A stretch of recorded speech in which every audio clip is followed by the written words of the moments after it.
ஒரு நாட்டில் ஒரு அரசர் இருந்தார். அவருக்கு கதை கேட்கறதுனா ரொம்ப பிடிக்கும். எல்லாத்தையும் கதை சொல்ல சொல்லி கேட்டுகிட்டே இருப்பார். ராஜா, இன்னைக்கான கதை இவ்வளவுதான் ராஜா. இதுக்கு மேலே கேட்காதீங்க, என்னால் சொல்ல முடியலை. என்ன சேனாதிபதி, அதுக்குள்ள இந்த கதையை முடிச்சிட்டியே. இன்னும் எனக்கு கதை கேட்கணும்னு ரொம்ப ஆசையாக இருக்குது. இன்னும் கொஞ்சம் சொல்லேன். ராஜா, பாவம் அவர், விட்டுருங்க. ரொம்ப நேரமாக அவர் கதை சொல்லிக்கிட்டே தான் இருக்காரு. நீங்களும் அவரை விடுற மாதிரி இல்லை. அவரை விட்டுருங்க, பாவம். எவ்வளோ நேரம் தான் அவர் கதை சொல்லுவார் சொல்லுங்க. சரி, நீங்கள் கதை கேட்டதெல்லாம் போதும், வந்து தூங்குங்க. மணி என்னாக போகுது, சீக்கிரம் வந்து தூங்குங்க. சரிம்மா, உனக்காக வேணா வந்து தூங்குறேன். ஆனால் எனக்கு அந்த கதை ஆர்வம் குறையலை. ராஜாவும் ராணியும் தூங்கிட்டு இருந்தாங்க. என்ன இருந்தாலும் அவருக்கு அந்த கதை கேட்குற ஆர்வம் போகவே இல்லை. நைட்டு முழிச்சு உக்காந்துருந்தாரு. என்ன இது, நமக்கு இந்த கதை கேட்குற ஆர்வம் போகவே மாட்டேங்குது. யாராவது வாழ்நாள் முழுக்க கதை சொன்னால் எப்படி இருக்கும்? அந்த கதை முடியவே கூடாது. அப்படி ஒரு கதையை யாராச்சும் சொன்னால் எப்படி இருக்கும்? காலையில் சொல்லுவோம் நம்ம. என்ன ராஜா, எதுக்கு வேக வேகமாக என்ன வர சொன்னீங்க? சொல்லுங்க ராஜா, ஏதாவது தகவல் சொல்லணுமா? தகவல்லாம் ஒன்றும் இல்லை. நம்ம ராஜ்யத்தில் வந்து யார் எனக்கு ஒரு முடியாத கதையை சொல்கிறாங்களோ உங்களுக்கு நிறைய பரிசு தரப்போகிறேன். அதாவது என் வாழ்நாள் முழுக்க அந்த கதை முடியவே கூடாது, தொடர்ந்துக்கிட்டே இருக்கணும். அப்படி ஒரு கதையை சொல்கிறவனுக்கு நான் ராஜ மரியாதை தந்து இதே இடத்துல வச்சுப்பேன். என் அரண்மனையிலே அவனை பார்த்துப்பேன். ராஜா, என்ன சொல்கிறீங்க? முடியாத கதை எப்படி ராஜா சொல்ல முடியும்? அந்த கதை என்னைக்கா இருந்தாலும் முடிஞ்சுதானே ஆகணும். சரி, நான் ஊருக்குள்ளே போய் சொல்லி பார்க்குறேன். யார் வராங்களோ வரட்டும். ஆனால் ஒன்று, கதை பாதியிலே முடிஞ்சிச்சுன்னா அவனை சிறையில் அடைச்சிருவேன். ஆனால் என் வாழ்நாள் முழுக்க கதை சொன்னானா அவனை ராஜ மரியாதையோடு பார்த்துப்பேன். நிறைய பரிசும் இருக்குது, அதையும் எல்லாத்துக்கிட்டையும் சொல்லு. அரண்மனைக்குள்ளே ஒருத்தரை கூட்டிகிட்டு வந்தாங்க. அவரை வாழ்நாள் முழுக்க கதை சொல்கிறேன்னு வந்தார். நீங்கள் வாழ்நாள் முழுக்க எனக்கு கதை சொல்லணும், உங்களுக்கு சரிதானே? அப்புறம் இதோட தண்டனை நானும் சொல்லிட்டேன். சொல்லலைன்னா சிறையில் அடைப்பேன்னு சொல்லியிருக்கேன். ராஜா, அதெல்லாம் நான் கதையை சூப்பராக சொல்லுவேன். உங்கள் வாழ்நாள் முழுக்க நான் இந்த கதையை சொல்லிகிட்டே இருப்பேன் பாருங்க. நீங்கள் பயப்படாமல் என் கூட வாங்க. என்னை சிறையில் அடைக்கிற அளவுக்கெல்லாம் நான் கொண்டு போக மாட்டேன் ராஜா. சரி, நீங்கள் எல்லோரும் கிளம்புங்க. நீ கதையை சொல்ல ஆரம்பிக்கிறியா? எனக்கும் கதை கேட்கணுன்னு ஆர்வம் வந்துருச்சு. சரி, ஆரம்பி. அவரும் ஒரு 6 மாதத்துக்கு இந்த ராமாயண கதையை இழுத்துட்டு போனார். அந்த 6 மாதமா அந்த ராமாயணத்தை கதையை சொன்னார். ஆனால் 6 மாதத்துக்கு மேலே அவரால் கதை சொல்ல முடியலை. ஏன்னா அந்த கதை முடிஞ்சிருச்சு. அவரும் எப்படியோ அந்த கதையை இழுத்து சொல்லணும்னு நினச்சாரு. ஆனால் அந்த கதை 6 மாதம் வரைக்குமே வந்தது. நீ உன்னோட தோல்வியை ஒத்துக்கிறியா? இதுக்கு தான் சொன்னேன் உன்னை ஆரம்பத்திலேயே, ஒழுங்கா என் வாழ்நாள் முழுக்க கதை சொல்கிற மாதிரி இருந்தா வான்னு. இப்போ தேவையில்லாமல் சிறைக்கு போக வேண்டியது வந்துருச்சு பத்தியா? சேனாதிபதி, இவனை சிறைக்கு கூட்டிகிட்டு போ. அடுத்த ஆளை பார்த்து கூட்டிகிட்டு வா, புரியுதா? சரிங்க ராஜா. பாவம், ஆனால் இவர் கதை சொன்ன பாவத்துக்கு இவரை சிறையில் அடைக்கணுமா? சரிங்க ராஜா, உங்கள் ஆணைப்படியே நான் செய்கிறேன். இவரை சிறையில் அடைச்சிட்றேன். அந்த சேனாதிபதியும் அந்த அறிஞரை சிறைக்கு கூட்டிகிட்டு போனார். ராஜா, இவரும் வாழ்நாள் முழுக்க உங்களுக்கு கதை சொல்கிறேன்னு சொல்லி வந்திருக்கிறாரு. இவரை பார்த்தா நிச்சயம் கதை சொல்கிற மாதிரி தான் இருக்குது. இவர் கண்டிப்பாக ஜெயிப்பார். நீங்கள் நம்புங்க ராஜா. அப்படியா? என்னோட தண்டனை என்னன்னு சொல்லி தானே கூட்டிகிட்டு வந்திருக்க. நீங்கள் கதையை பாதியிலே நிறுத்துனீங்கன்னா சிறைக்கு போயிடுவீங்க. அதையும் நான் இப்போவே சொல்லிட்டேன். இந்த தண்டனைக்கு ஆளாகிறவங்க வாழ்நாள் முழுக்க அந்த ஜெயிலில் தான் இருக்கணும். அதையும் ஞாபகத்தில் வச்சுக்கோங்க. இதே ஜெயிச்சிட்டிங்கன்னா வாழ்நாள் முழுக்க நீங்கள் ராஜ வாழ்க்கை வாழலாம், சரியா? அரசே, அதெல்லாம் நான் கண்டிப்பாக ஜெயிச்சிருவேன். என் கதையை நீங்கள் வாழ்நாள் முழுக்க கேட்டுக்கிட்டே இருக்கலாம். நான் நிச்சயம் இந்த போட்டியில் ஜெயிப்பேன் ராஜா. நீங்கள் வேணா பாருங்க, இந்த போட்டியில் ஜெயிச்சு நான் ராஜ மரியாதையோட நிச்சயம் வாழ்வேன். அவரும் மகாபாரத கதையை சொல்ல ஆரம்பித்தார். அந்த கதையை கிட்டத்தட்ட 1 வருஷத்துக்கு இழுத்துட்டு போனார். எப்போ இருந்தாலும் அந்த கதை முடிஞ்சிரும்னு அவர் மனசுக்குள்ளேயும் ஒரு பயம் வந்தது.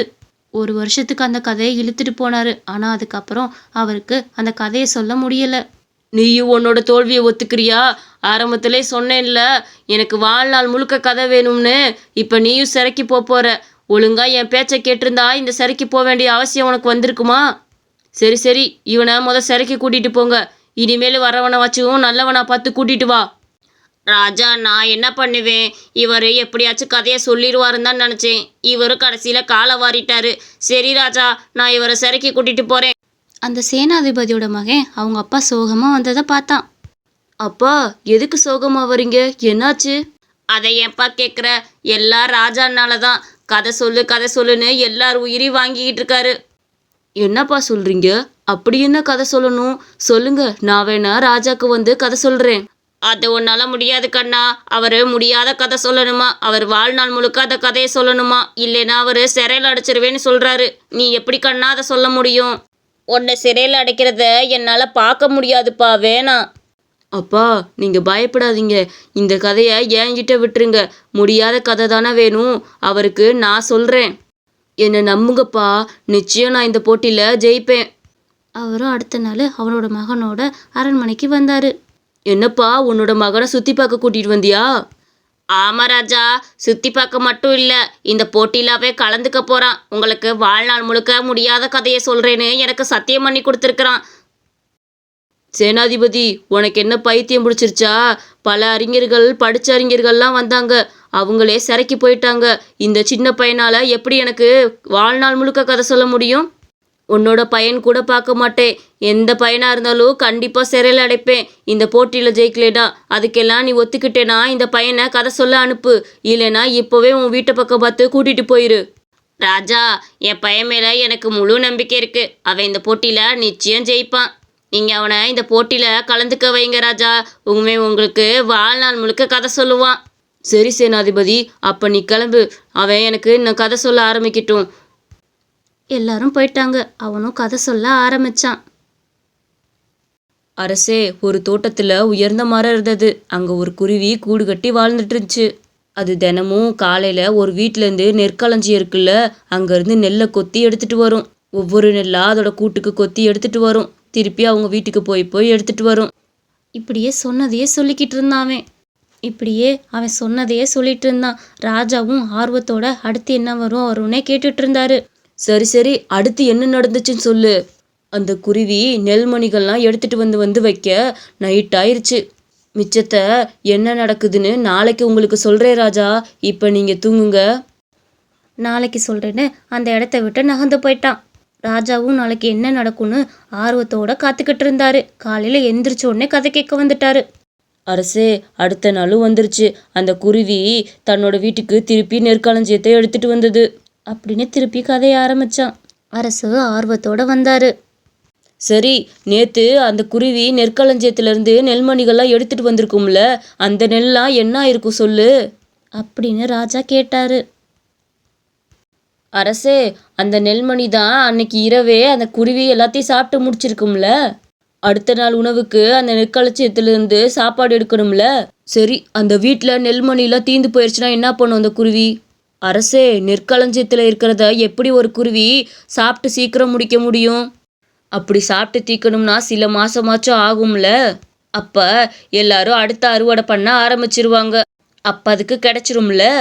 சரி, ஒருவேளை அந்த குருவி முதுமை அடைந்து இறந்து போச்சுன்னா அப்போ என்ன பண்ணும் சொல்லு ராஜா? அது குஞ்செல்லாம் பொறிச்சு வச்சிருக்கும்ல, தன்னோட முட்டையிலேருந்து அந்த குஞ்செல்லாம் பொறிஞ்சு அந்த குருவி வளர ஆரம்பிச்சிரும். ராஜாக்கு அவனோட எண்ணம் புரிய ஆரம்பிச்சது. நம்ம முடியாத கதை சொல்லுங்கிற விபரீத முடிவை எப்படியாச்சும் முறியடிக்கணும் தான் இங்கே வந்தான்னு அவர் கண்டுபிடிச்சிட்டாரு. இவன் சொல்கிற கதை எத்தனை ஆண்டானாலும் முடிய போகிறது இல்லைன்னு அவர் மனசுக்குள்ளே நினச்சி தன்னோட தோல்வியும் ஒத்துக்கிட்டாரு. நீ உண்மையிலே ரொம்ப கெட்டிக்காரன் தான். இந்த சின்ன வயசில் எவ்வளோ புத்திசாலித்தனமாக நடந்துக்கிற. என்னை மன்னிச்சிரு, இனிமேல் நான் அப்படி பண்ண மாட்டேன். சரி, உனக்கு என்ன பரிசு வேணும்னு கேளு, நான் கொடுக்குறேன். நீங்கள் புரிஞ்சுக்கிட்டீங்களா ராஜா? எனக்கு அதுவே போதும். எனக்கு பரிசு தரதா இருந்தால் அந்த ராமாயணம் மகாபாரதம் சொன்னாங்கல்ல, அந்த அறிஞர்களை வெளியே விடுங்க. அவங்க உங்களுக்கு ஒரு நல்ல கதையை சொல்லியிருக்காங்க. அவங்கள போய் சிறையில் அடைச்சிட்டீங்களே, அவங்கள வெளியே விடுங்க. அதுதான் எனக்கு கொடுக்குற பரிசு. அரசரும் அவனோட பேச்சை கேட்டு அவங்க 2 பேத்தையும் விடுவிச்சாரு. வருங்கால அமைச்சர் பதவியும் அந்த பையனுக்கு கொடுத்தாரு.